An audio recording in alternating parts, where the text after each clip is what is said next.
when I first moved to Indiana, I had to find a job before I came out here. So I looked up the biggest Chevy dealership. I was working at a Chevy dealership in Arizona. So I looked at the biggest Chevy dealership up here because our dealerships are down there in Arizona were so much bigger. Right. And once took you to Anderson? Yeah, it took me to Anderson. So, and I was like, oh, okay, cool. Like that was that. All right. So I went, you worked there?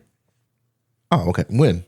You was still a baby, bro. Oh, nah, so still a baby. I got there in 2014. You keep forgetting. I got there in 2014. So I was when I sent my resume over, and then they immediately called me, and you know I'd already had manager. I was already a manager. You know, I'd already worked in multiple departments and things like that. So I'm talking to him, and then you know we hang up the phone. He's like, okay, when you get down here, you got a job waiting for you. All right, bet.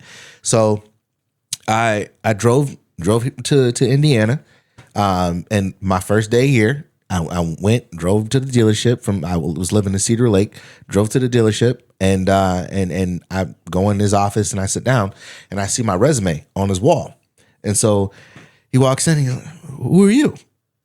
And I'm like, I'm that guy. And he goes, you're that guy? And I'm like, yeah. I'm that guy. Because on the phone you sound harmless. Right. You sound harmless. Right. So and then I realized I realized in my first week after that happened, after I got pulled over in the same spot 3 different times and just going to work, you know, and I realized, okay, it's a little different out here.